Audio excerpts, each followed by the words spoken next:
All right, so this looks good. That thing is not red, so that's good. Cool. I want to make it red. Boom. Looks pretty red. Let's just stare at it like Peter Brady. You ever see that? He freezes. He's like on a game show, and every time like the on-air thing goes, he freezes. Was that the Brady Bunch? Yeah, yeah. God, how did I miss that episode? I thought I saw them all. Did you ever see the movie, the remake? Yeah. Marsha. Yes. Big fan. Big fan.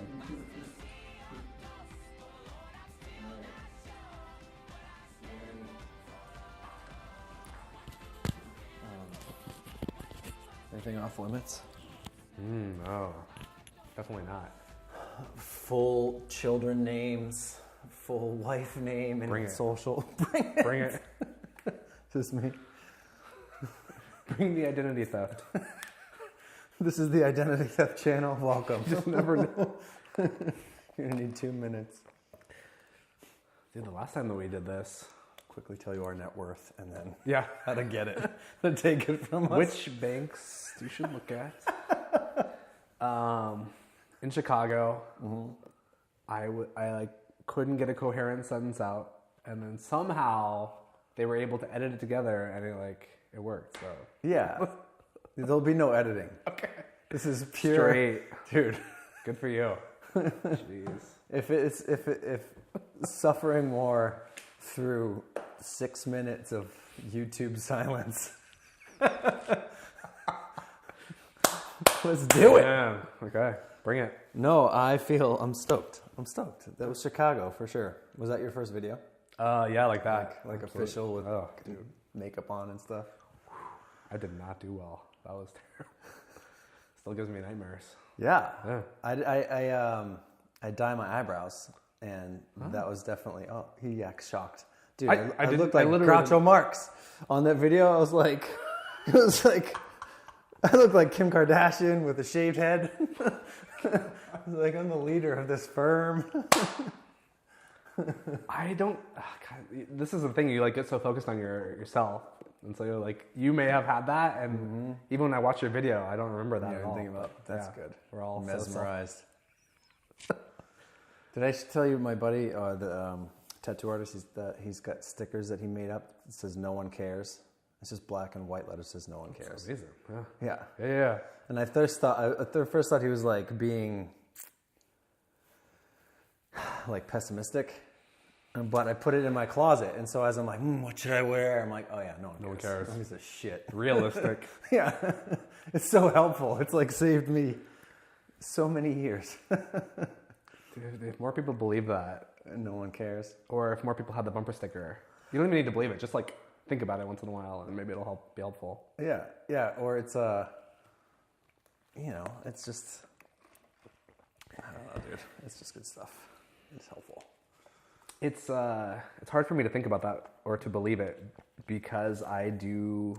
Anytime that I criticize anyone else in my brain, I was I judge myself for criticizing them, but at the same time, I know that I'm doing it, so other people must do it to me. So then I think people care, but then I'm like, no one cares.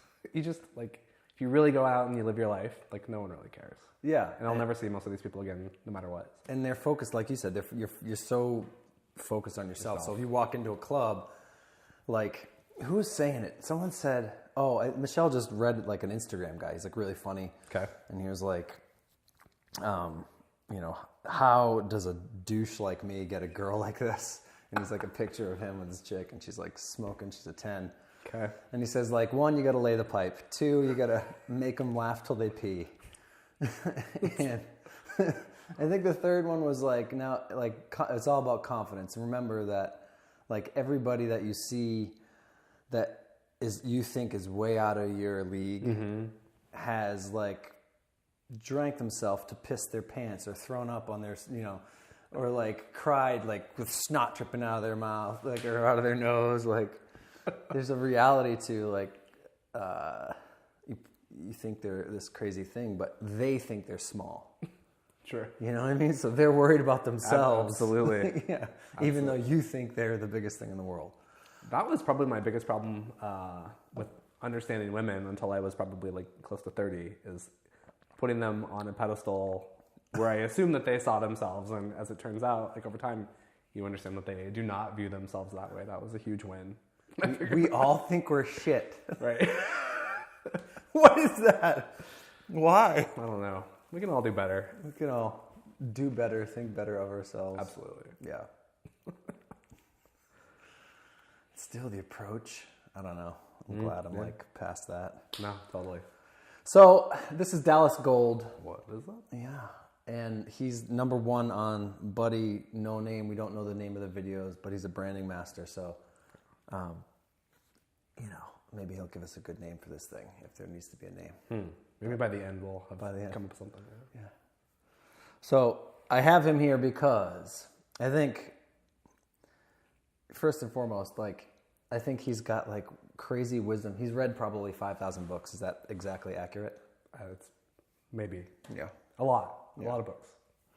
So I've got like, 7 full years of, this hit me the other day. I'm like, oh, I'm sweating bullets and I'm trying to figure out every single day I wake up and I'm trying to solve something. I'm like, it's 7 years in and I haven't said, what the hell am I actually trying to solve? Like, I haven't put it into words. And that's what I texted you before this. I was like, okay, I think I'm trying to figure out the best way to live the best human experience, and it felt safe to assume that other people are. Yeah. You know what I mean? Yeah. So part of my 5,000 books is a ton of books on happiness. It's a lot of books. A lot of books. And a lot of books on happiness. So like Martin We have Seligman. books behind us too, and I've made this joke before, but I might beat it into the ground. But like, this should tell you that whatever we're saying is good. Well, that means that we're intelligent. There's lots of books behind us. Books. But don't let the Voltron toys offset and fool you or discredit us in any way. Thundercats too. Yeah, Lionel. He's chilling. Okay. All right. So 5,000 books. Most of them or some of them are on happiness? Happiness. And so that's like, when I talked to you about this the first time, that's what first came to my mind, is just, you got to start with like the science, or at least I have to start with the science and kind of figure out what really smart people who think about this are thinking about it, just like from like maybe a physiological perspective or maybe a biological or like a day-to-day. And so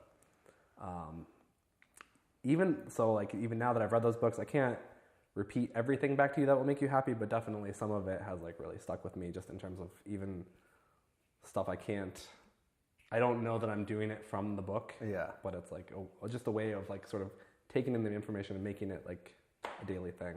Yeah. I love that, dude. It's been apparent. Like, I don't know what your time log is for your day, like how much disposable time you have for yourself, but you always seem to manage to like, you're like, hey, you were the first one to tell me about Audible. Like, here's how you can run on the treadmill for 2 hours and consume a book at the same time. It was like, yes, sir. Western philosophy. It's do more. Multitasking is the only way that I can survive at this point. Yeah. For real, what percentage of your day, or how many, is it minutes, is it hours, is disposable you time? He's got two 2-2-year-olds. 2 2-year-olds. As of yesterday, yeah. Nice. 2 years old. I have 0 minutes in the morning because they wake me up. So like they wake me up and I grab them, and then the day begins. Instant engagement. Absolutely. Yep. I walk the dog as soon as they're eating breakfast. So there's 20 minutes where I'm listening to a book. During the walk? During the walk. Yeah. Every day, no matter what. Yeah. Got to listen to a book. Why? So one way of thinking about it is like, as you're walking the dog, you really could pay attention to him and like really like sort of get to understand what it is to be a dog. And that is sort of comforting, and I've done that. Yeah.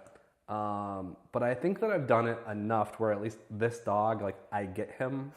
Yeah. I don't need to pay 100% attention to like his being for that. Yeah. So now I'm just, and after having kids, you have to use those minutes for yourself, or you'll get none. You'll get none. No minutes. So then work, and then 4 o'clock, take over the kids, engage with them fully, and they like 2 of them requires full attention. They go to bed at 8. Then the cleaning, Flame like chainsaws and flamethrowers and. That's exactly what it is. You save the world like in every moment. I just saved the day. I'm a hero. Just saved the day again. I'm a hero. Do you celebrate to Teresa? You go, I saved our lives, everyone's lives, 22 times before you got home. So one of them is on a constant path of trying to kill himself. The other one, like, he doesn't really try to kill himself too often. So you do get a little tiny bit of heroism in there. Yeah. And then, so you have to clean up from like 8 to 8:30, and then from 8:30 to like 9:30, you get to kind of do whatever you want. Get an hour. That's the hour. Yeah. That's the hour. If you don't go to bed, next day it's going to suck. You do all of that, All of just more irritated. Yeah, exactly. Same exact day, sleep deprivation, everything sucks. Everything's compiled. Then my hour is like, who even wants the hour? You just want to go to bed. Yeah, that's something that has come up too. Is like here, like as deeply as I'm like picking this stuff apart and philosophizing, it's like if the person hasn't had enough sleep, like basic needs are you go first. If you're gonna try to save the world, or Absolutely. like get everyone's mind right. Like I think basic needs are first step. Like you got to have food, you have to have slept. It's the oxygen mask analogy. You have to put the mask on yourself before you can save the glass. You gotta take care of yourself a little bit at least. Yeah. And that's like Michelle and I talk about that. I do a lot of this, and she's like, you got to remember, you can't expect the world to want to hear your shit, or that you don't don't walk around needing the world to need you. Yeah. Because that, you want the world to be happy and peaceful. So if they don't need you in order to have that happen, you got to be okay with that. So oxygen mask, take care of yourself. Absolutely. If you take care of yourself really well and people are like, what the hell, what's your trick? Then it might matter to people to whatever you're going to tell them. Yeah. So people can like smell that on you. They can like smell the self-care and like, not physically, but like, that sense. They of, sense. Like, this person has a little bit more free time and has done better at taking care of themselves. I can You're tell. about as polar opposite. I mean, it's like, what's the glass? What's the Unbreakable? You seen that movie? It's been a while. Yeah, it's the idea.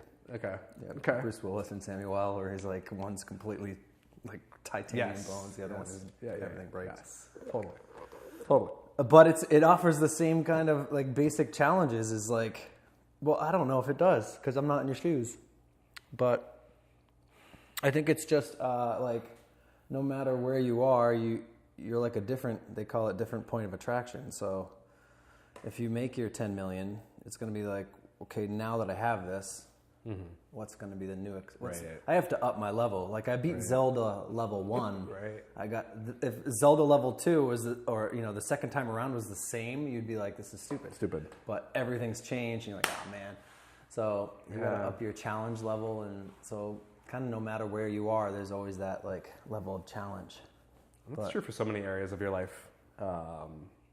Like once you've sort of mastered one level of being in a relationship, so you don't fight about XYZ anymore. Now you get to fight about the dishes, or now you get to fight about like finances, or you get to up your level. But there's always going to be something. So. Yeah. I mean, that's, dude. I'm in like I'm on a search for like why marriage, Yeah. And that's a tough one. I admitted that. But yeah, and that's one of it. It's like one of the theories is like, oh, because you have a regular person to expose your wounds, things that need to be healed, and like, or challenges like, why am I pissed that she's wanting me to do the dishes? That's so simple. Like, get better at that, and then you get this like, okay, I've had progress in my life, even if my day 9 to 5 is a complete mess of like monotony. I get to at least experience some progress. Yeah. My brother says he wants to be, I'm like, what's your perfect job? If you didn't have to have money, he's like, I would want to be a mover. I'm like, why? He's like, because if I do this with someone's piano, like that is actual black and white literal effect. Like I just had an effect on this. Whereas now I fire off 4,000 emails every day that go into a black pit of death. No one reads. And you have no idea if you're having any effect whatsoever. Super true.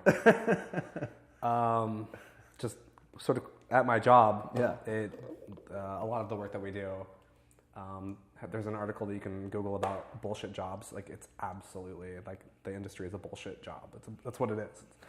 And so there is no effect from it. So I've had to search and find a method or a reason to get up and go there every day, despite that being a BS job. So it's everywhere. Yeah.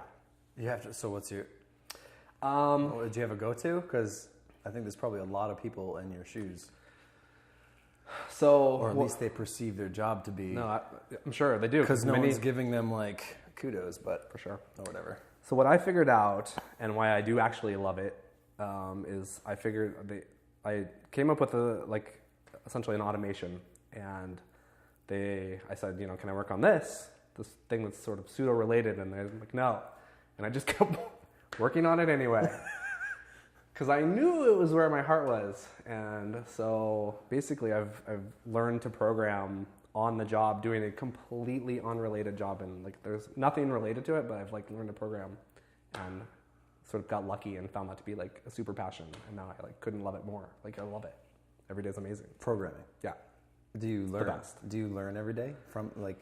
Is there a little challenge that you kind of like you can see progress in? Yeah. If I'm programming, I'm learning. Like I don't get to program every single day, although I try. But if I am programming that day, guarantee there's something I don't know that I'll have to figure out. Is it total flow? Like, it's the easiest way to get into flow. That is not for me hiking or some physical activity. Like that is the only way that I know of that I can like get into it. Yeah, it's amazing. That's cool. It's amazing, dude. I wonder how finding it was unreal. Yeah, super lucky. Yeah. So or like you were hating life, and you're like, I need to save myself. So it was either lucky or you said enough's enough. Yeah, I don't. Maybe it's a stupid belief, but I have this belief that you should do something until you love it, and I do it until you love it. Until you love it, and I hated what I was doing. I hated it, and I probably could have like gone and found another job or whatever, but I was like, I'm gonna do this until I love it, until I figure out how to love it, and I did, and it wasn't through it, but it was through finding something around it. And basically, I want to learn how to I want to automate this, but in order to automate it, I need to learn how to program. Oh shit, programming is really amazing. Yeah, and started from scratch in my 30s, which most people if they start programming, they're 15 or whatever. That's crazy. Yeah, got super lucky to find this late, but I found it. Yeah. Do you know that the first job I took when I came out here it was in the credit card thing? Oh yeah. It was in the newspaper for one. $12.56 an hour. Holy shit. That was crazy. Yeah. But piece of actual newspaper, and it said call center position. It said customer service position. Okay. And it was absolutely outbound calls. It was like, oh, this is sales. This is telemarketing. Shit.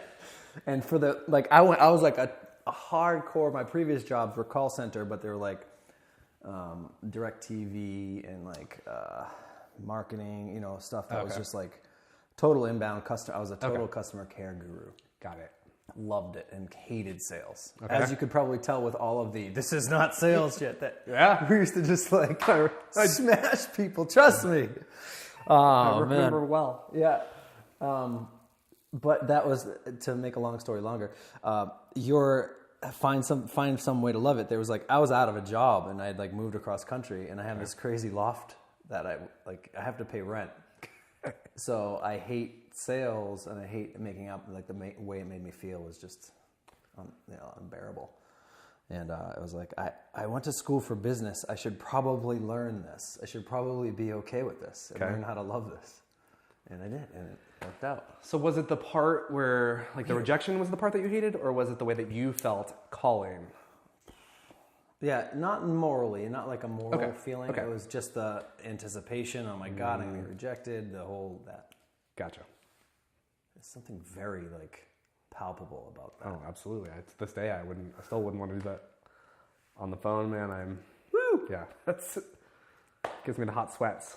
So maybe it was the system. It was the whole like, if I use analogies and help and like bring people to clarity, even though this is a product I don't care about. Yeah. You know, if I can call and like somehow turn somebody, there's a little like, yeah, but there's like a little success, a little like progress, but there's a human element that I think was probably what made me decent at it. It was like, oh, if I could make Nancy laugh, the receptionist laugh, that's a goal. Boom, done. Like, okay, now it's a real person. Now you're thinking, and you're hearing like other people do it robotically, and you're like, I can do this better. Like this, I can treat people like people, and maybe that'll get me somewhere. And it who knows?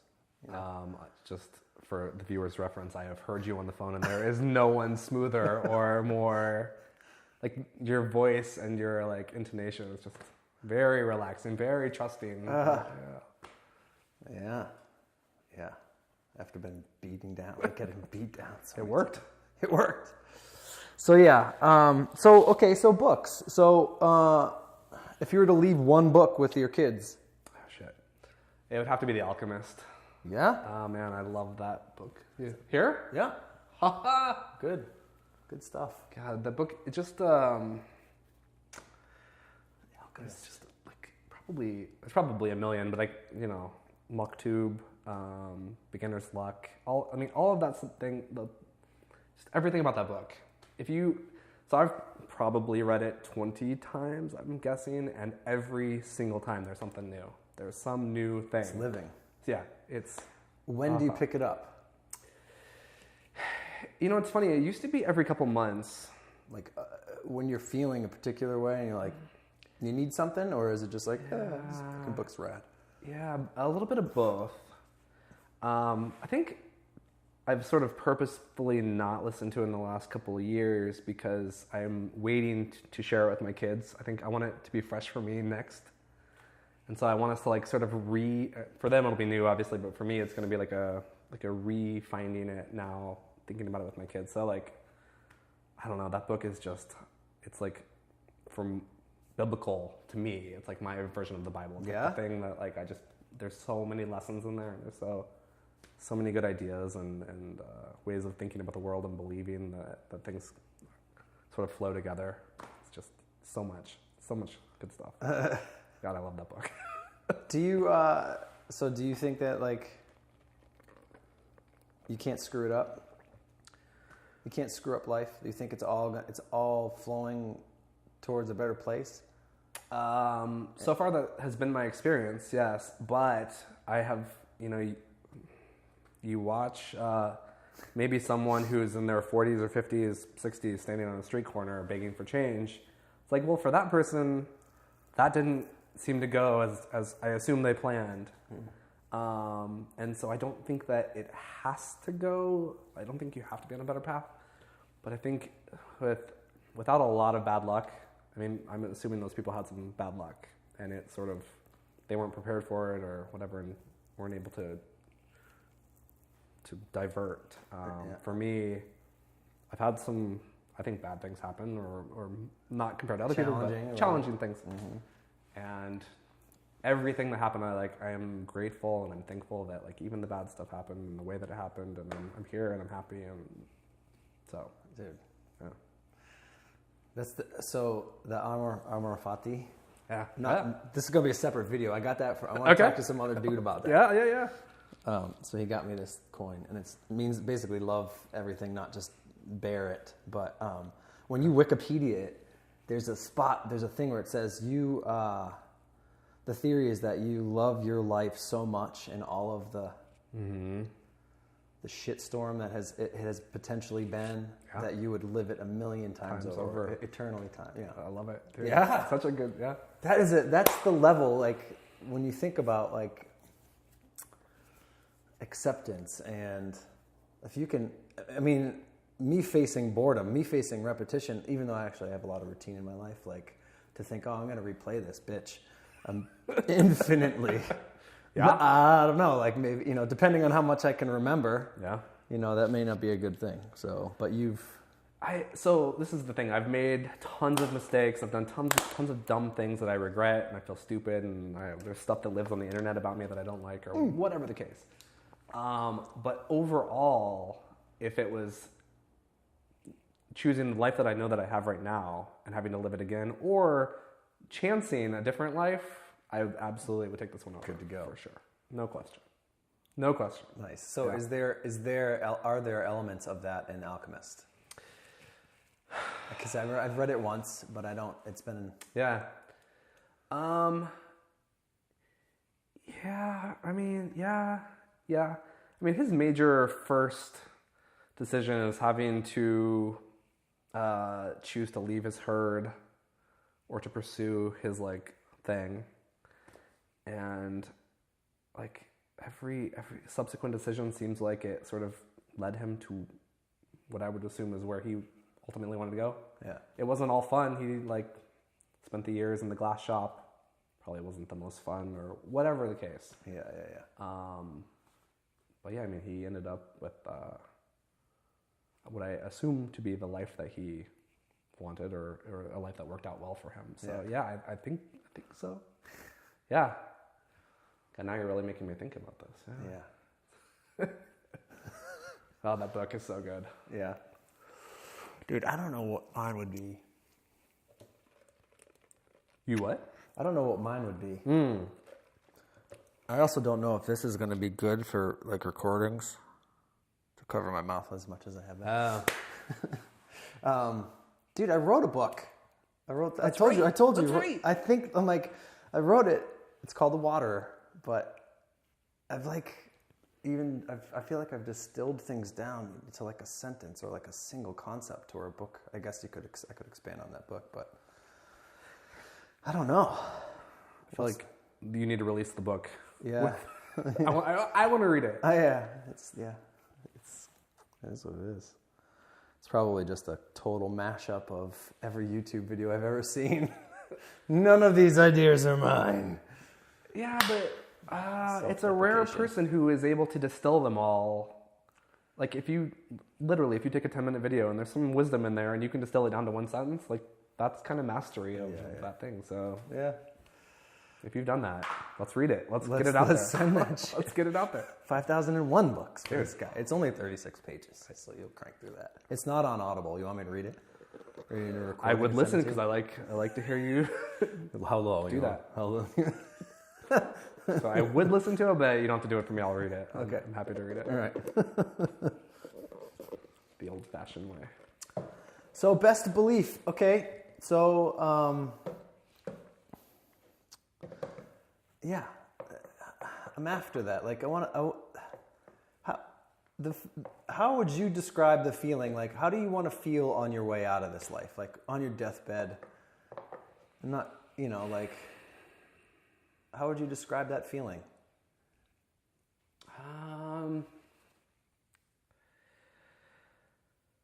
that's such a good question. I mean, I want to know that I didn't leave any of the major components of life unexamined. And so I'm not suggesting that I'm going to figure out everything, because I certainly won't. Yeah. Life is just way too short. But I want to know that I've done love the right way, and I know that I've at least pursued the best lives for my children, whatever I can provide that will help them go in the right direction.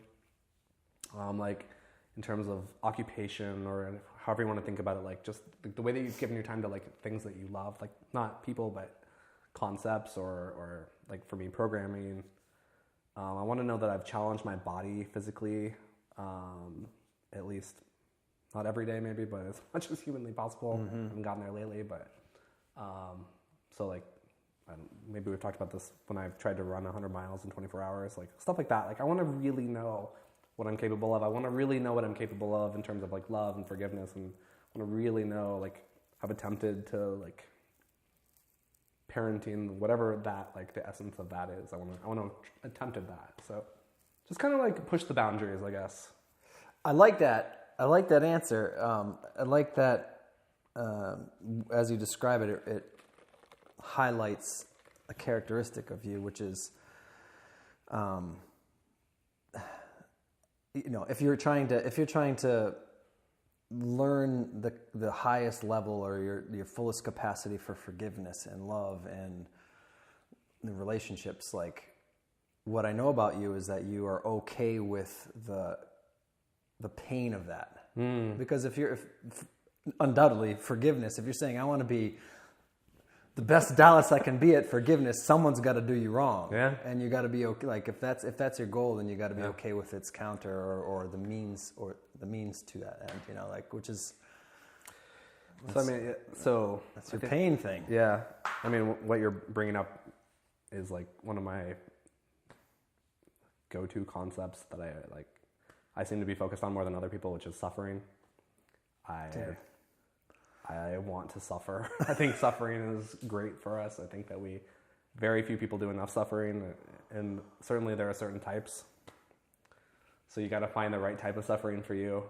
There's, you know, physical suffering, which is, you know, pushing your body in exercise or work or whatever. There's like emotional suffering, like spiritual suffering. Think of spiritual suffering is like people in like concentration camps. Viktor Frankl wrote about it in Man's Search for Meaning. Like that sort of suffering is very different than physical suffering. And then like there's intellectual suffering, which for me, so this is where programming comes back into it. Like spending your time trying to solve this highly complex problem is hard. Like it hurts your brain. It literally hurts. But if you can sit in that, just get it out of there. Yeah. If you can sit in that pain of basically something being like basically trying to work your mind like a Rubik's Cube, trying to get it in 3 dimensions, trying to move these parts, trying to understand like very complex things all within your brain, like think of like a physicist, like whatever they're trying to figure out. The satisfaction that you get when you've put all the pieces together and it comes together and it works, there is no other feeling like it. There is literally nothing. Really? Nothing on earth can compare to that feeling. Nothing. I think physical suffering for me is secondary to that, which is like if you've really pushed and you, like let's say you've just achieved your best time. For me, it's like best time on a hike. Piesto Peak here locally, 20 minutes. I got under 20 minutes and it was It takes me 45 minutes to go up. So yeah, 20 minutes up and down. You're tired afterwards, but that cathartic sort of sense of like aliveness is just totally a result of the suffering of that. You're ignoring the inner voice, or aren't you? Yeah, I mean, it's telling you to stop. And so my counter to that is I can do anything for 10 seconds and say just keep going for 10 more seconds. And then after that, you better go for 10 more seconds. Say that again. So you can do anything for 10 seconds, literally anything. Any amount of suffering, any amount of like whatever. And so if you just can do that 10 seconds over and over, eventually get to the peak. Short term. Dude, it's huge. Got to break it down. So it sounds like there's 2 levels. So the programming, the intellectual suffering is you're choosing to do the work, you're choosing to take action on this whatever program, but you're not choosing the challenge within it. It happens to you. It happens to you. You're like, now you got to figure it out. The hiking is a total, I'm choosing this challenge. Is there you say the hiking part's second to the other one. Do you think there's anything valuable in or better, one being the chosen suffering versus the non? No, so there's so many individual differences. I feel like it's like for me 60-40, where 60% of the number one peak experience is found from that intellectual, and the number 2 peak experience is found from the physical. But it's like, so it's close. And for other people, I could see it being totally different. But it just happens to be that I'm built that way, that particular brand of suffering is that way. So Yeah. Maybe we may be on the same path. Yeah. So as of May 4th, I've got 40,880 hours of deliberate work on this. 7 years of 16 hours a day. I have not stopped thinking about this stuff. That's amazing. Shy of meditating until my brain stops. God. But Wow. only as a means to like find some other truth. I mean, there's no doubt that you'll find it. I think And that will feel crazy. the problem that so like for me, this programming problem is super finite and super specialized. You're like going after the big questions. Like this Biggest. is like the big, yeah. So you'll probably hit enlightenment, and you'll probably go zen, and you'll probably sit in the park for a couple months. It'll just, disappear into rainbow dust. I can't even imagine what you'll feel like when you do that. I just want to make it clear that enlightenment is absolutely a location, a place to go and be and get and achieve. Just kidding. It's totally I believe it. I don't know. no, it's not. They say, anyway, they say that. Yeah. Oh, Eckhart Tolle says, we all reach for... perfection cannot last for more than the second that it is attained. Like the second you hit perfection, there'll be a new perfection, the whole hedonic treadmill thing. But, dude, so here's a little something that I'm picking apart that I'm realizing is like that challenge, like any challenge, a hedonic treadmill, there's I think what we call happiness is the brain's reward cycle. So which is weird because something in there, us, the bigger us, or there's someone in there decides what is a legit challenge. And then like withhold, like, it's okay, that's important to go achieve that. And then once you achieve it, you get this like boost of chemicals. Yeah. You're either like an actual like feed, I'm hungry and I eat and I get this like real like reward chemical. Keep doing that so that you can stay alive. Right.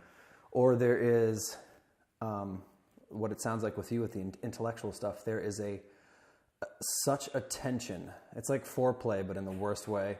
There's such a tension of like, what is the answer? What is the answer? And the longer you don't have the answer, the longer and the crazier it gets and the tighter it gets. And then two things happen. You either figure it out because you've had the like data, you've had the experience to kind of know, that's what it was. Like what's the hell the song? What's that song name? Right. So you've got it. Or like you give up because you're exhausted. You go take a piss and then it hits you out of nowhere, and then you feel the release of all of that suffering, that tension, trying to figure that thing out. The greatest catharsis in the world. It's unbelievable. I wish everyone could have it all the time. So so is it unnatural to want suffering? We have that like, Dallas, go on tour and tell everyone to like, suck it up. I'm going to shoot you with a taser. So far, my preaching about suffering has influenced, as far as I can tell, virtually no one. Everyone thinks that I'm wrong. So I think that it must be somewhat unnatural, and it feels wrong. Like when you're pushing your body and your heart's pounding and whatever, it feels like, maybe I should stop. There's no animal chasing me. There's no adrenaline other than anything that I'm giving myself. And I don't even know how I figured it out. I don't even remember if there was like a moment where I was like, I should just really push myself to get some greater thing. I think maybe things happen by accident and you sort of remember that feeling. Man, it seems unnatural, and all I can say is like, I know that this is just very specific to my life. I am suffering in such a unique way for me right now, which is just an absence of free time. Like that takes up all of my suffering, like calories. I don't have any time and even if I do this interview at all, he doesn't have time. So like, there's no part of me that's like, I need to go run on the treadmill after at 8:30 to 9:30 because I have just given up so much of what I like value during the day that I don't need to do anymore, and I do need it, but the energy, I don't know, it's just not there, And so I know that someday again it will be, and I'll be able to start doing that again. But right now it's just. Do you think it's just a balance thing? It certainly seems like there is an allotted amount that or there, it seems like you can, like people say that you have a certain amount of willpower, and that if you don't eat enough calories, your willpower will be less than if you do have the right amount of calories, stuff like that. It seems similar where my appetite for it is low right now because I feel like I'm doing enough. Yeah. Yeah. No, I get it. Dude, I feel you. Suffer more. So it's an interesting, I think it might be the first step. So as far as, once I find the best way to live the best human life, I see that manifesting as we're all cool with our minds. We have peace of mind. Everyone's over that rug stare. Dude, the rug stare at the gym or anywhere, I see somebody just when they're walking and have you seen it? Where people are just and you can just tell they're hurting. And that shit blows my heart up. Every time I see that. Yeah. But suffering, do you agree with this? When you're comfortable, there's not a lot of motivation to go take action and to step outside of your comfort zone. When you're in that chill mode. I'm experiencing that in my life where it's other than in my head, everything else is pretty chill. Mm-hmm. And it's boring me and it's driving me nuts. So it's I'm basically trying to manage, wait, what's wrong? Is it wrong that I'm sitting here and not taking some sort of action? Or is it wrong that I'm judging the boredom and wanting to find peace within the boredom, right? Witness that suffering and so, okay, I got to be okay with this suffering. Yeah. But the rug stare thing, so the first step with this whole thing is I think we do a lot of softening the suffering.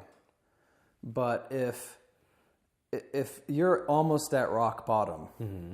and your rug stare and your pain and all that, and someone wants to cheer you up and they get you further away or distract you and take you out or you drink or you do whatever to get further away from the fire that comes, the clarity that comes from full desperation.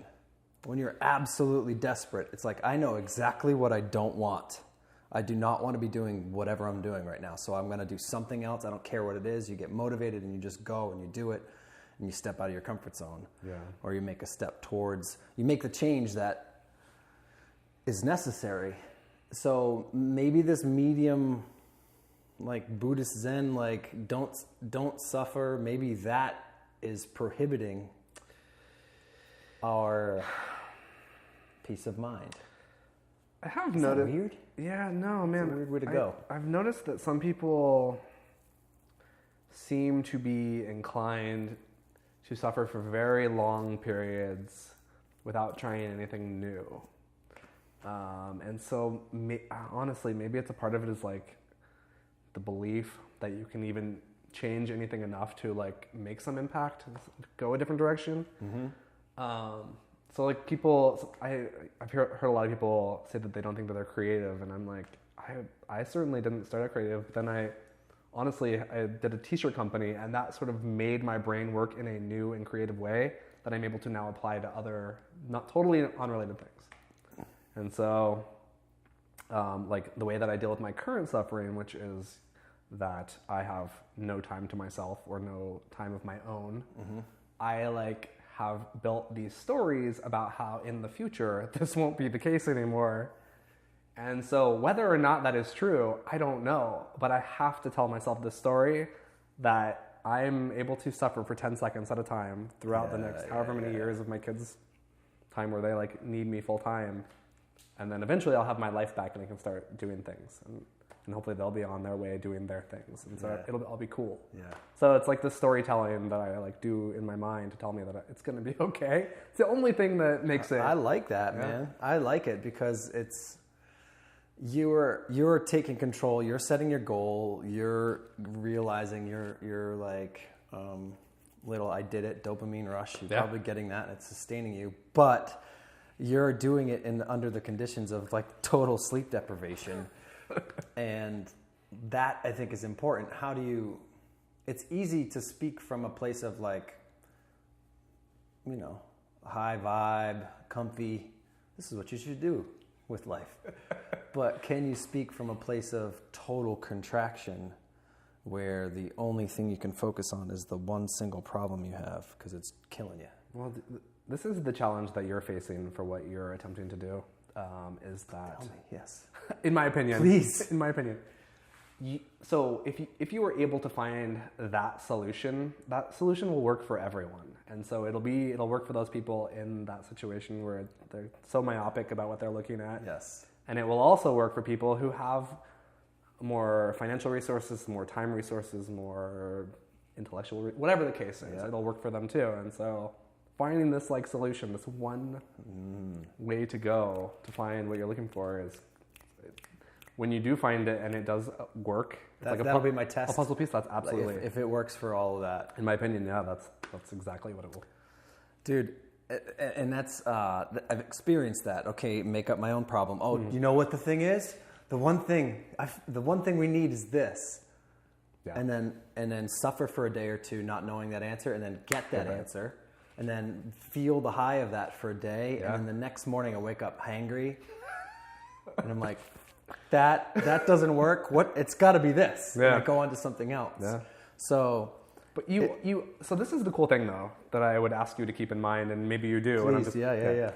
Is that you have solved that thing, and because you've solved it, you have it forever. It is now yours. Yeah. So you'll never have that problem again. This is the cool thing about growth, and like you are, even if you haven't solved that huge thing, you've solved a component. It's my 10 seconds. Absolutely. Yes, dude. I will totally ride the 10-second wave. 10 seconds is important. Every day. At least for me. Yeah, that's huge. So it's like, okay, yeah, and so my argument is kind of the suffer thing is like, I would even argue that we are a little too comfortable because, I don't know, maybe you're about to punch me in the face for that one. I can feel you. You want to punch me in the face right now, don't you? No. Because the guy asking for money in the corner,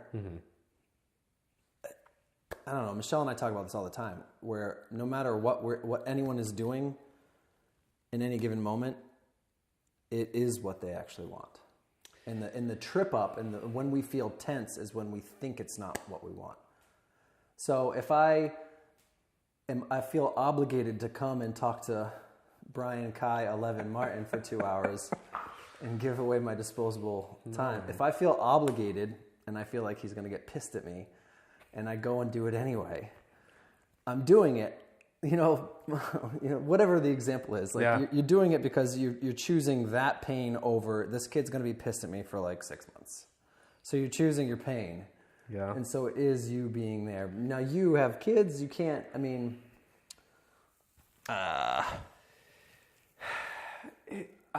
would you have it anyway? So you could, there is I'm going to take 4 hours out of my day, piss off family.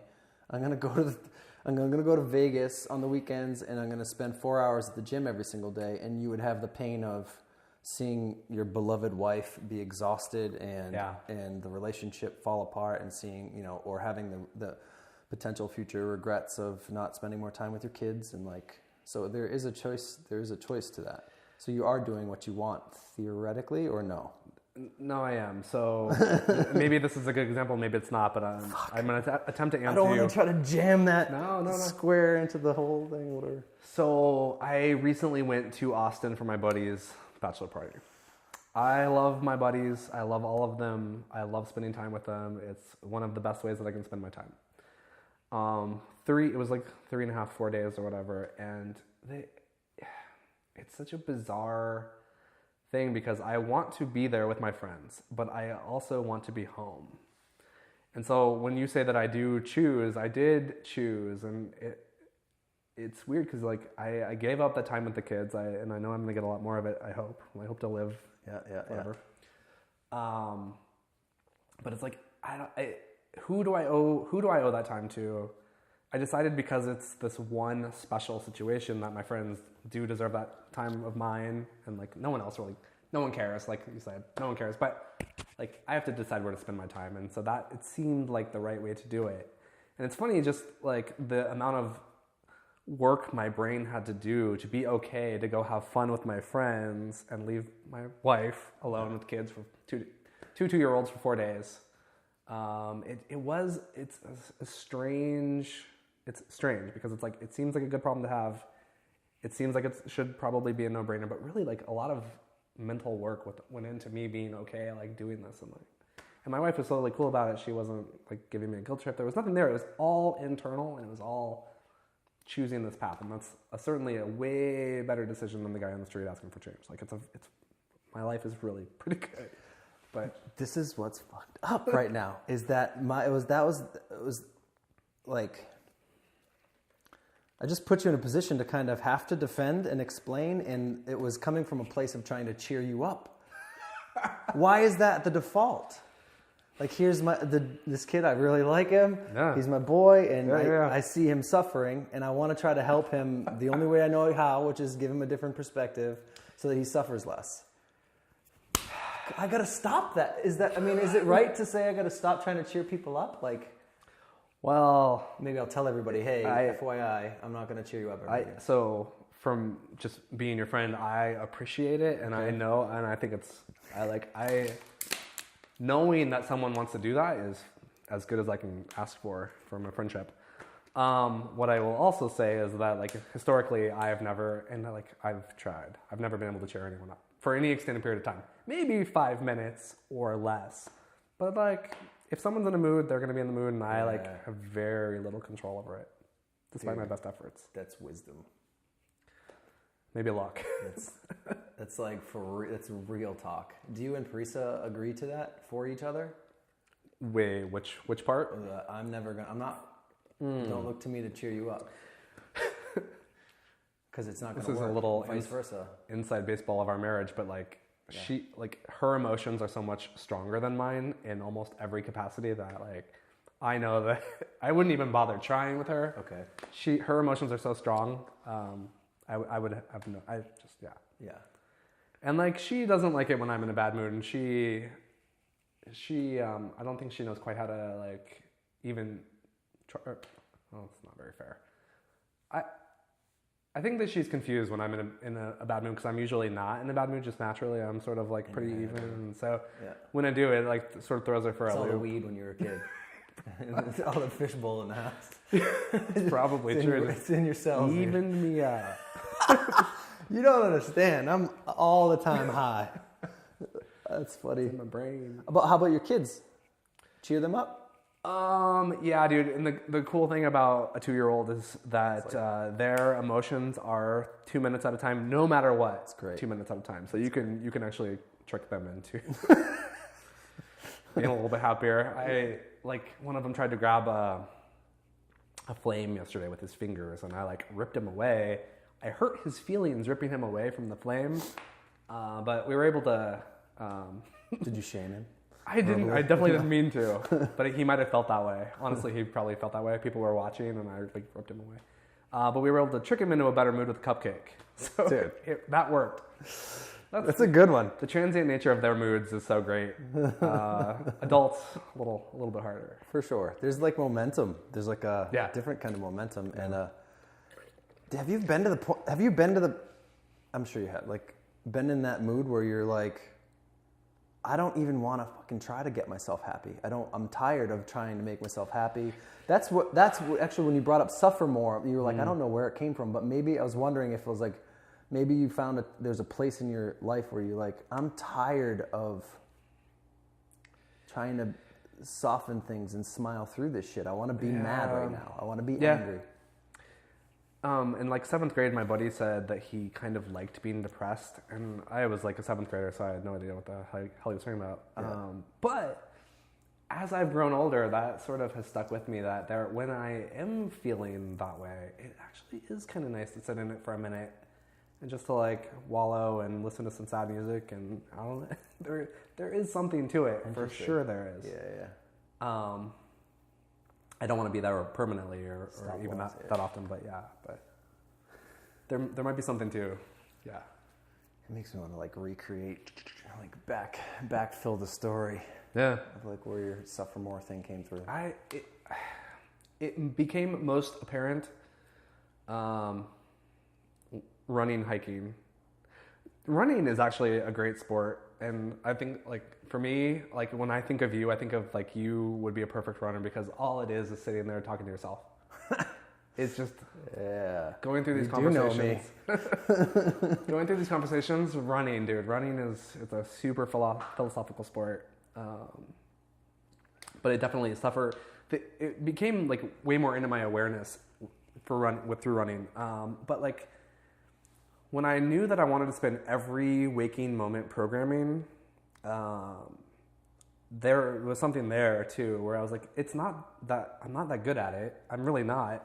Which is a theory, like you only do the things that that are badass at, right, or natural at. No, not very good. But I did do a lot of suffering where I would sit there and have these like really hard problems that I'm like, I don't know how to solve this. I don't know what the algorithm is. I don't know whatever.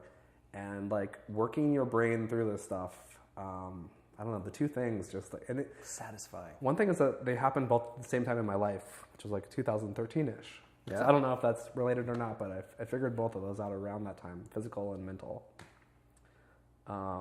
Just to divert the topic a little bit, there is a third type of suffering, which is, like I sort of mentioned it earlier, like spiritual. Oh, yeah. And like for me, the way that I'm built, and maybe this will help one person, and if it does, cool. But like, so my dad died, super sad thing for me. We were close. I liked him a lot. He's a cool guy. And the day that he died and after, I felt no sadness, nothing. There were times when I would feel a momentary thing of sadness, and I obviously didn't like those times, so I would try to minimize them. But I didn't think about it. I didn't like stew on it. And what became to me apparent only years later is that like I completely internalized that and just avoided it. And so there's like basically a 10-year stretch. Like if, let's say that, this is a horrible example, but a serial killer gets caught when they're 24. And let's say that they only get convicted of one murder and they're out when they're 34. Their maturity level will be a 24-year-old. When you're in prison, you don't mature as a person out in society. You sort of like stop at whatever age that is. Okay. I like stopped at that point when my dad died. I like stopped maturing for a very long time, and like I like maybe got more enlightened towards like the way that life works, but I didn't mature as a person, and I like sort of I'm sure I regressed in a number of ways. And so if I would have dealt with the grief and just suffered through the grief of that, I would have done way better as a human being. But I like suffered so like internally during that part. And so that is like, it's like, you could say some people have heartbreak, where it's like that one breakup when they were 18, like screwed them up for life. For me, like this was the one like huge factor where it was only years later that I like sort of saw what it did to me, and I think it took 10 years to work through totally internally without like a lot of conscious thought about it. So just if anyone's going through like that sort of suffering, or you know that you might be going through that kind of suffering, you probably are. That one's not as good. That one you don't. No, so that's the spiritual. That's what you're saying, the spiritual stuff. That one's harder to make sense of, at least for me. Yeah, dude, it's hugely important because it's like I can count on my hand. Like I know many people who have had or are experiencing that, maybe like right now. Yeah. So it's okay. So while you're there, if you're comfortable, like you said, you wouldn't replay it, but the steps for somebody who feels like they may have like just shoved it down and moved on. Mm-hmm. What would you recommend? This is the Dallas. What was the year? So talk to yourself. So Dallas, do this instead. Dallas, I would think about it consciously, intentionally more. The hard part about that for me is like looking back, I didn't it didn't feel like I was intentionally repressing anything. It felt like I just had like sort of grieved while he was still alive, and then I was done when he died, which was totally preposterous. Really? But is what I thought. I'm like, oh, I really dealt with this really well. Like, how did I do that so well? Well, only in retrospectively could I see. So if I would have like spent like 10 minutes a day thinking about it consciously, it would have done wonders for this like super repression that I did. How does it manifest? Like, how do I know if I'm doing that? So I was 26 when he died. I started drinking when I was 27-ish. So there's no coincidence. Clearly. But it wasn't a conscious, No, it wasn't a conscious I need thing. to get away. Yeah, no. Like, It just like I was a new group of friends. let's do it. Started drinking. Yeah. I wish that had never happened. Well, God, that's not true. I learned a lot from drinking. I don't think it's a good way to deal or to cope. For me, fortunately, like I don't need a drink. I don't drink very often now, and like it's definitely a very tiny part of my life. Where for that part, when I was 27 and just started drinking, it was like huge. It was a big thing, and it definitely again was a total coping mechanism. And I even at the time, there must have been a part of me that knew, but I really didn't think of it consciously. Yeah. So like not doing, so I before that done well in my jobs and school. I was always like a top student or whatever. And then I like started just not to do very well. I got fired a bunch of times. And like this stuff doesn't. Apathy? Like is it coming up? Is like, yeah, well, the story that I told myself at the time was that life is just way too short to care about XYZ. okay. Way too short to care about whether this report gets done on time or whatever. Perspective thing. Yeah. Yeah. And so you could say that like that expanded awareness of like your own mortality is important. But I didn't really, I didn't use it well. I only sort of made excuses for bad behavior with it. I didn't really do any of the good stuff. I only did like the bad stuff. And it's honestly, if I'm looking back, it's really hard to see it in yourself at the time. It's just hard. Mm-hmm. And I like to think of myself as an introspective person, and maybe I'm not. Yeah, I was gonna say that's what I like about. I can tell you've been, you know. At the time, I didn't know. I didn't know at all. Starting drinking for anyone who's listening is probably a great sign. Just going to pause things. Yeah. It's just going to prolong it. Yep. Yeah. So if you're interested in progress. Yeah. Yeah. And is there a getting over? Yeah. I mean, so yeah, I would give anything to have my dad back. For sure. That's just the way it is. But I don't think that it definitely, I'm the same person now in terms of like my like desires and my integrity that I was before. I like gave up integrity. I gave up like all of that stuff. It was just like, life is too short to have integrity. Life is too short to like behave like a good citizen, whatever. So F it. yeah, for sure. Life is too short. Life is too short. And there's a weird like hidden celebration to that. Like that's, you know, I'm sure I've seen 20 memes that say life is too short, you know? Yeah. And like, do it. And they're like skydiving or something crazy. So you can take it, so in my opinion, you can take it in two directions. One is like contribute the most to Earth because life is short. Yeah. Or it's extract the most. Dude, that is from so the world wise. because life is short. Yeah. F everybody. Fuck ever. For sure. Wow. So, okay, so I have Amor Fati. Yours is what? Is it? Mori Memento. So it's basically remember that you're mortal. All right. They used to like whisper it in the ears of, like the scribe would whisper it in the ear of the emperor in Rome. Like, remember that you too are mortal, that you're going to die, that you're not a god. Like, as the crowds are like cheering their name. And so they would have that person whisper that in their ear to like keep them centered and keep them hopefully down to earth. Yeah, I was going to say, what does that serve? Like, to keep you down to earth? And well, does it put you into fear? Like, do you feel, because you, there's two things. Like, your suffer more thing, I think when you're hurting, you go through life, like, you know, for whatever reason, you go through life bracing, you go through life being protective. Yeah. Because you can't stand it. anyone else to take your happiness, or you think it's external, whatever. Right. And so you go through this thing. So when you say suffer more, you're going at life like, I dig it. So there's a release. It seems to me like there would be a release and an openness to just going about your day, not worrying about anyone coming at you or throwing you off and all that stuff. At the same time, there's this like, remember you're mortal. Be fearful. So is there a contradiction to that, or am I just getting it wrong? No. I don't think that you're getting it wrong, and I don't think that there's contradiction. But maybe I'm just telling myself a story. Yeah. If you go through life and you think that you're not going to suffer, I think that you're wrong. I think that it's just part of every single person's life, no matter how good their life appears. They're suffering in some way. For me, the Mori Memento is, it's like, don't talk about doing a thing, do the thing. Like, it's sort of like, do action, because like if you don't do action, it's very easy to think about doing action for a very long time.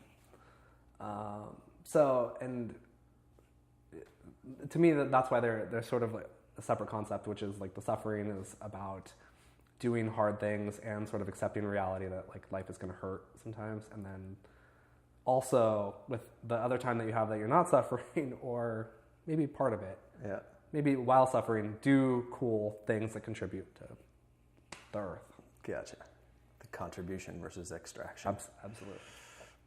Interesting. Dude, it's awesome. And so it kind of like is a perfect segue back to like when you're on your deathbed. So for me, I'm like, I want to go out high-fiving. Yeah, motherfucker, that was great. Like, that's how you do shit. Yeah. Like, that's how I want to do it. And it doesn't have to be with anyone around. It could just be, I feel like it could be alone. But I'm like, yeah, that's how. So what is this? And is that how you want to do it? Or do you want to just be like, how do you want to feel? It sounds like satisfied is one of the main descriptors of your intellectual suffering conclusion. Like you feel like, yes. Is it similar to that? It's such a hard one, dude. So how do you want to feel when you go on your way out? Oh, man. 130 years old. So this is the thing. I want to live to be elderly, whether that's 80 or 90 or 100 or whatever. That's what I want. For sure. But that's only because I want to see essentially like what happens to Earth and what my kids do. Like those are the two things I want to see. I feel like I've already attempted to be. God, it's such a hard thing. Like I feel like if I were to die now, which I don't want to do, I would have sort of like given enough thought to enough things that I'm cool. I would like to give more thoughts to more things, think about things, become, closer to enlightenment. So like, I don't know, man. That's a really tough one for me. If there was something that I thought, okay, like I need to do this to have a good life, I would literally leave this room and go do it right now. I'm not sure what that would be for me. Yeah. So I'm doing every day my best, and it's really all I can do. Yeah. That's a super tough one. Yeah. Dude. I think to your point, there's like, I've experienced an assumption that there is something huge, mega, that I should be doing. And like, is there something that I'd be out of you say you walk out if you knew. Yeah. And do you think that a lot of people are in that state of being where they're like, I know I'm probably capable of doing badass things, but I just don't know what? Like, yeah, man. Most people that I've talked to, especially like if you talk to someone that just happens to be in their 20s, they're always like, I really thought it would be different at this point. And usually, at least the people that I'm talking to are like, I thought I would be a VP of something right now. Or I thought I would be, in the 20s, And so there is, I do think a lot of people feel that way. And part of it, you hear a lot of like discussion about the millennials and like this culture of believing that we're entitled to things. And I think there's probably some truth to it. And I think that there's probably some story to it. But all I know is that when I've ever given myself 100% to something, it's worked out. And I haven't always given myself 100% to everything. I've half-assed a lot of things. Sure. Those things sometimes work out, sometimes don't, exactly as you would expect. Yeah. So like, one lucky thing is like some people know when they're 4 years old that they want to be a movie star. Totally. And they get to work towards that forever. People like me, I never had a, like, this is what I have to do when I grow up. Yeah. And so part of that is like just not having the vision early enough or at all. You never find the vision. I don't know. So at this point, I've just come to the conclusion I'm going to try to be the best version of me. And like, I didn't do a lot of like huge things yet, and maybe I won't, but it's like, it's fine. I'm still like a nice guy, like doing right by as many people as I can. So, Yeah. Yeah, man, accepting who you are is worth more than like any amount of money or any amount of like anything. Like, just being able to accept it is not easy from what I can tell, but No, I'm about to ask you how, and yeah, like, because I don't know. There's just like, it depends on how you feel. If I'm like really happy, then whatever. I'm like happy where I'm at, and I'm excited about where I'm going to go. It's like planning a vacation, like. You remember Al, of course? Yeah. He was talking about how he's like, did you know that if you, planning a vacation is, you get the same feeling and is, physiologically as going. And I'm like, yes, unless you're like, I need to get the fuck out of here right now because I can't stand this place. Imagining some place is cool and all if you're okay with where you're at. But Being directing that back towards yourself, like, would you recommend if I'm in a place of like, I want to be this big thing and have this huge impact and I can't stand where I'm at, start with where I'm at, start with loving that, like feeling that suffering and so as like a foundation. The very intellectual and stimulating Jersey Shore. There was an episode where one of the Jersey Shore members' parents said, wherever you go, there you are.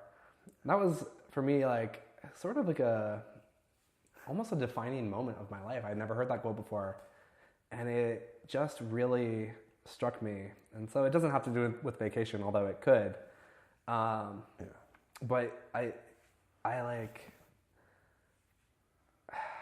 it's very easy for me, for whatever reason, to be me in any situation. So, I find, at least for me, again, this is maybe just, I never know if it's just about me or if it's like, if everyone experiences the same way. I hope everyone does, but maybe not. But I generally was accepted as a person in a group often.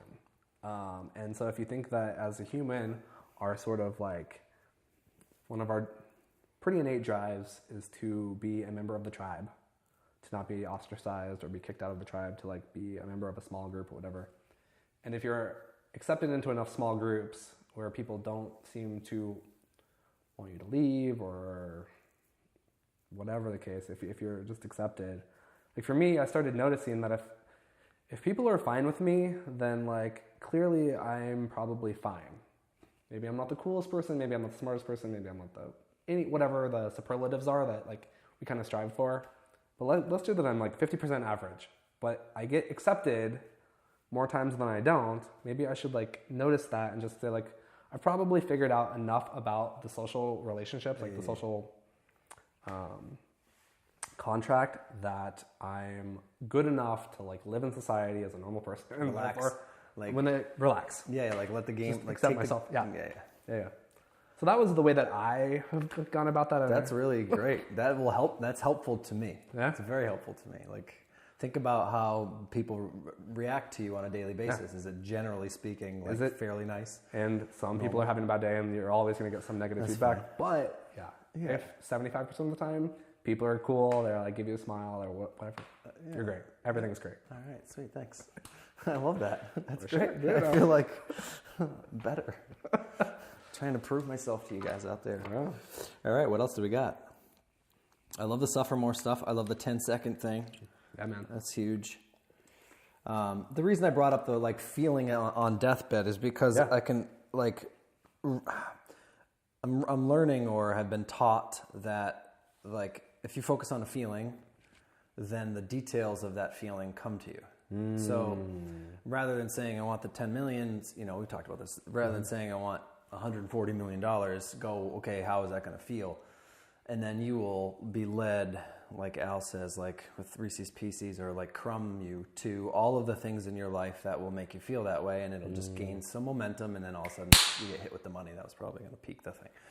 But so the feeling, if you can fast forward to the end and go, that's how I want to feel, where does that leave you? Like, what kind of... Okay, so... Satisfaction. So like explosive satisfaction. Like, fuck yeah. Not quite like my team won the championship, because I think that takes a lot of like 3 hours of tension. I like it. That not that elation. I don't need elation. I just need to be like, that is how you do it. To know that you experienced relationships, you experienced your body's capacity, your brain's capacity, maybe us collectively. For me, us collectively as a human family, what can we all go, we all want that, and snap it into being? Like, what will that look like? That's the type of stuff that once, if I feel like we've gotten to play, like you say, like I want to see what the Earth's going to be like at 100 and something. Yeah. I agreed. I want to see how we're going to be as a species. And so. Dude, I'm a terrible guest because I don't want it to feel any different than it currently feels. Really? Yeah. Just like this, I'm good. It's sick but true. That is this is probably the most like floating on top of a mountain thing. Oh my God. It's like super sincere, and I feel like an asshole for saying it, but no, that's God. It's true. My insecurity levels just went through the roof. Just kidding. Dude, it's a combo. Like I feel you. Like I'm good where I'm at, but so long as we're talking about it, I would love to see some cool, crazy, or huge shit. If you have like whims, I would say satisfied, because I don't know what else is gonna. Yeah, man, now I'm embarrassed. Why? That's a tough one. I don't know. I want a better answer. No, that's the best answer. Makes me feel horrible, suffering more right now. Man. Dude, it makes sense. Shouldn't you be? Because it's only going to be like, as they say, like it's only going to be a new moment, right? A single moment. So if you hang on to like, I'm good right now, isn't that it? It doesn't have to be a big clown party. No, totally. I'm with you. That seems so much more attainable. Well, that's the kind of embarrassing part. Is like it should take a lot longer to figure out. Maybe I haven't figured it out, and I like need to continue thinking about it. But I feel totally cool with it. Like I don't know. I feel like what a relief, because that same feeling happens like when I'm sitting there petting my dog. Yeah. Oh, absolutely. That's like true. So I don't have to go. I don't think so. Everyone's different, dude. Some Some people may need more. I don't need more. I need exactly what I have. It's amazing. Super embarrassing. I'm falling in love with you. Oh man. No, that's so good. You know what? And I can backstory it. I could say that big celebration of doing all those things would have been, again, like when we started. You have this like general point of attraction that you're at now. And your next goal, like, okay, what's the you set your own next most reasonable goal, and you achieve it. And it's that same little movement, the feeling alive is like movement, challenge, growth, challenge, growth. Yep. And so it's hugely profound, dude. So is there a piece to that?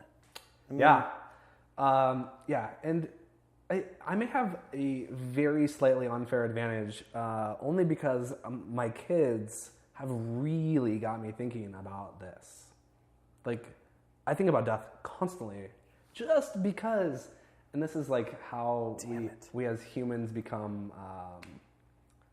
like so self-absorbed or unable to think outside of ourselves. Like, I don't want them to have the same pain that I had or that I hid.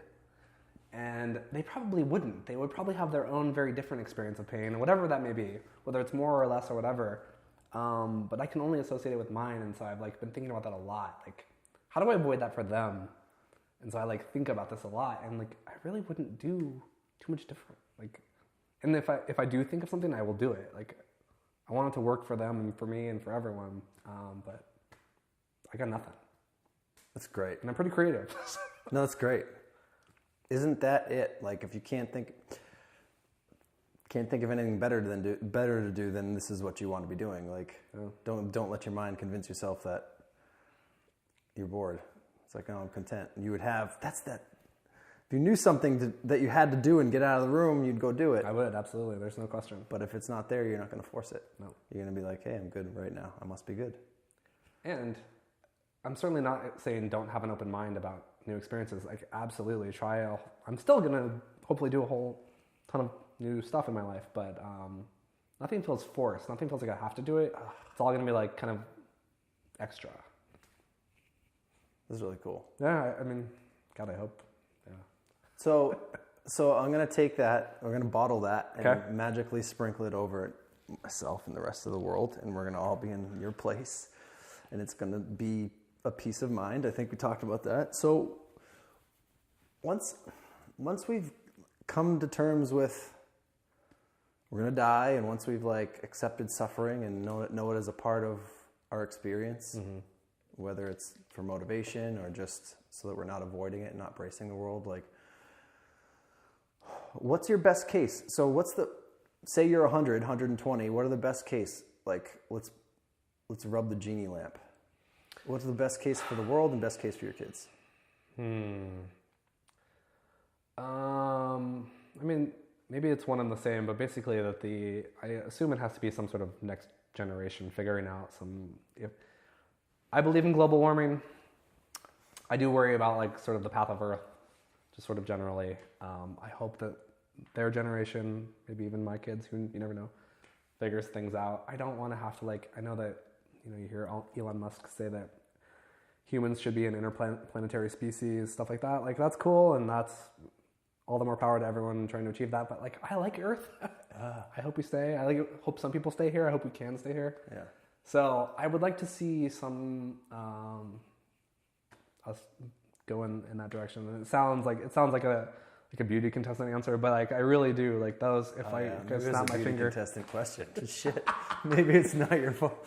If I could snap my fingers, like, and everyone give 10% more, it would be towards like Earth-friendly activities or things. I don't know. So, as long as like honestly, as long as like my kids are healthy and like at least able to live on Earth, that's like super huge. That's all I could ask for. It's great. To jam. Yeah. Whatever they're doing, whatever they figured out, it's great. Yeah. But just hopefully they can do it. Yeah. That's sweet. I too, like, so thinking about like, okay, you go to Mars and Mars looks red and pretty red. Very red. Yeah. But it makes sense. Like, you like, do you remember being a kid and like, role playing? And you're playing around with your toys and you're like, I think that's still in us. And so if you know the Fibonacci spiral, this is going to get really dense right now. Yeah. So if there's got to be some bigger version theoretically of us and some way smaller. Okay. So you back out. And you say, if this is a simulation or whatever, maybe the intelligence is also expanded. So,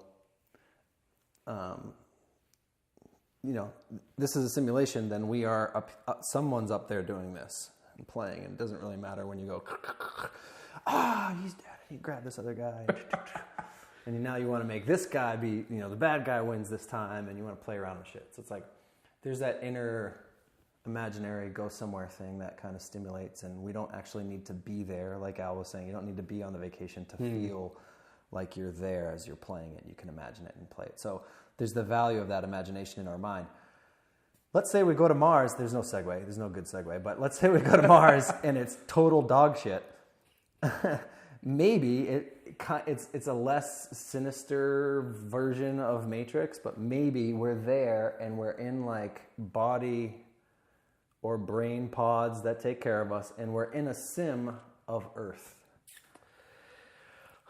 And we get to relive and play, and you're basing it off of your memories of your life, and you're getting to play and interact with the same people again, but there's a level of like, oh, it's fast forwarded, everything's really easy, there's no actual challenge because we're in this pod, but there's value to challenge, there's value to suffering in our bodies. Yeah, no. We should build in, if we do that, we should build in suffering. Yeah? Absolutely, dude. We cannot make it too easy. Yeah. Like a video game, like... I think that would be a terrible idea. You wouldn't want to play a video game that you didn't have obstacles or challenges. Yeah, or die, or like... Yeah. Cheat codes? I keep asking everybody because I'm up to something, you know? Like, video games, you like cheat codes? How funny. Yeah, you want the God mode for your Grand Theft Auto? Like... So when I was young and lazy, absolutely, no question, cheat codes all day. Fuck everything up. Now, I don't know. I see so much more value in like playing it 100 times and losing. Like now I see value in that, whereas before I was just like, you can get me to the next. Yeah. I need the next. Yeah. So formerly, yes. Probably now, no. No, but build in suffering. Absolutely. VR, For sure. Absolutely. Have to have it. That makes me feel good about it being around too. Like, yeah. The creator would say, that's the thing. It's like, well, if life was too easy, like, would we be satisfied by it? Would it, you know? So, wealthy, famous, rich, good-looking people tell us that no, like, they don't want things to be too like, easy. There's depression built in all of the ease of modern life, and especially for people that have infinite wealth or whatever, like,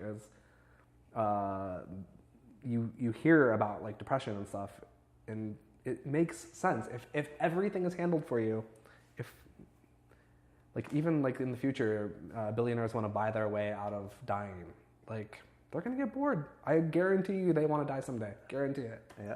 It's like life's finishing agent. It's must be a part of life. Must be. It's got to be, dude. Yeah. So. Man, this made me like your wisdom. Packed into whatever has made me feel so good about right now, about death, about expectations, the future. It's good stuff, man. I'm glad we talked about it. Yeah, like, you don't sit there for an hour any day like thinking about all of this stuff, so this is great. Yeah. Thank you. Yeah, man. It's a good time to wrap it up. For sure. Cool. Peace out, everybody. Cool.